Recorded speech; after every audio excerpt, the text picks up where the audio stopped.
9ஆம் வகுப்பு 2ஆம் பருவம் பக்க எண் 23 அசமன்பாடுகள் இன்இக்வாலிட்டிஸ். இது எப்படி ஞாபகம் வச்சுக்கலாம், இந்த கூற்றுகள் எப்படி மனசுல பதிய வைக்கிறது அப்படின்னு ஒரு எண்களை கொடுத்து பார்த்தா தெரியும். நல்லா கவனிக்கணும். -3 -5 இந்த ஏபின்னு இருக்கிற இடத்துல நம்பர் கொடுக்குறேன்.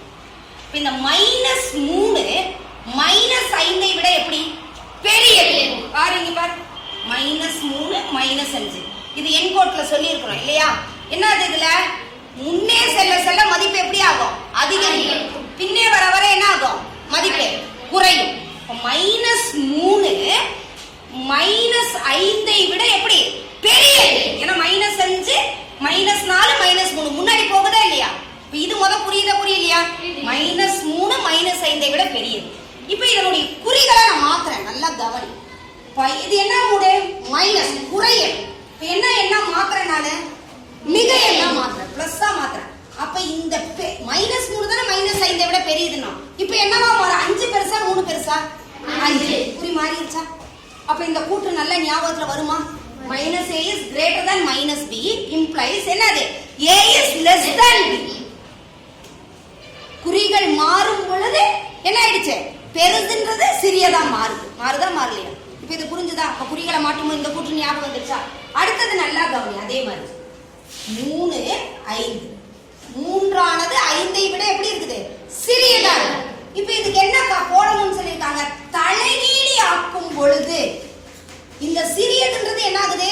பெரியதுன்னு வருதுன்றீங்க. 5 1/5 சாரி ரைட்டா? இப்ப இது எப்படி மிஸ் நான் புரிஞ்சுக்கிறது? ஒண்ணு இல்லடா, ஒன்னா ஒரு வட்டம் இல்ல ஒரு சதுரம், ஆனா ரெண்டு எப்படி இருக்கணும்? ஒரே அளவா இருக்கணும். இப்ப இங்க பாரு 1/3 இது என்னது? 1/3 இது என்னது? 1/5. இது எதுடா கொஞ்சம் பெருசா இருக்குது? 1/3 ரைட்டா? ரைட். அப்போ ஒரு எண்களை கொடுத்து அசமன்பாட்டுல அதனுடைய தலைகீழிகளா வரும்பொழுது என்ன ஆயிடுது? சிறியதுன்றது பெரியதாயிடுது, பெரியதுன்றது என்ன ஆயிடுச்சு? அப்ப இது புரிஞ்சிருச்சா? a is less than b. அப்ப implies என்னது? 1/a is greater than 1/b. ஆனா a b எது எப்படி இருக்க கூடாது? ஜீரோவா இருக்க கூடாது. இங்க பூஜ்ஜியங்கள் இருக்க கூடாது. அதான் நாட் ஈக்குவல் டு கொடுத்துருக்கான். புரிஞ்சுதா புரியலையா? எண்களா தான் இருக்கும். அடுத்தது நல்லா கவனி. அதே மாதிரி 3 5 3 is less than 5. 3ஆனது 5ஐ விட எப்படி இது? சிறியது. ஏதாவது ஒரு எண்ணால நம்ம என்ன பண்றோம்னா பெருக்கணும். அந்த எண் எப்படி இருக்கணுமா? பூஜ்ஜியத்தை விட பெரியதா இருக்கணும். அப்ப என்ன நம்பரா இருக்கணும்? அது பாசிட்டிவ் நம்பர். இல்லைன்னா என்னது? மிக எண். a is greater than 0 அப்ப எந்த எண்ணால பெருக்கணும்? மிக எண்களால பெருக்கணும். அப்ப இத பெருக்கி சும்மா 2 எடுத்து பார்க்கலாமா? 2 பெருக்கல் 3 இங்க 2 பெருக்கல் 5 குறி போடக்கூடாது. இப்ப 2 3 என்னது? 6. 2க்கு என்னது? 10. இங்க 3 5ஐ விட சிறியதுன்னு வந்துச்சா? இப்ப எப்படி வருதுன்னு பாரு. 6ஆனது நல்லா கவனி. 6 10. 6ஆனது 10. ஏதாவது மாற்றம் இருந்துச்சா? இதுல மாற்றமே இல்ல.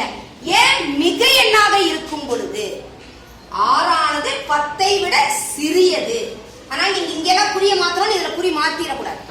ஏன்னா மிக எண்ணா எடுக்கணும். இப்ப இதே கான்செப்ட் இங்க பாரு. இதேதான் இங்க. ஆனா k எதை விட சிறியது? பூஜ்ஜியத்தை விட சிறியது. k is less than 0. அப்ப என்ன நம்பர்? Negative numbers. குறை எண் எடுக்கணும். அதே மாதிரி எடுத்து பார்க்கலாமா? 3 5ஐ விட சிறியது. கரெக்டா? கரெக்ட் இல்லையா? அப்ப எதாவது பெருக்கி பார்க்கலாம் நம்ம. -2 பெருக்கல் 3 -2 பெருக்கல் 5 குறி போடாத. இப்ப என்ன ஆகும்? -6 -10. கவனி. இப்ப உனக்கு புரியல அப்படின்னா என்கோட்ல போட்டு பாரு. பூஜ்ஜியமா? -1 -2 -3 -4 -5 -6 -7 -8 -9 கரெக்டா? கரெக்ட் இல்லையா? இப்ப இதுல என்ன வரணும் நமக்கு குறி? -6ஆனது -10 விட எப்படி இருக்கும்? பெரியதாக இருக்கும். குறி மாறிடுச்சா? ஆனா இங்க ஒண்ணுதான் மாறாது. நல்லா கவனி. புரியுதா?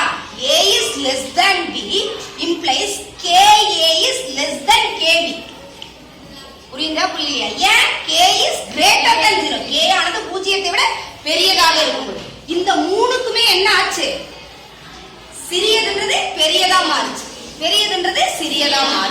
புரியுதா?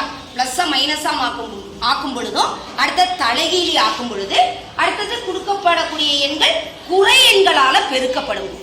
ரைட்டா? மிகை எண்களால பெருக்கும் பொழுது மதிப்பு மாறுறதில்லை.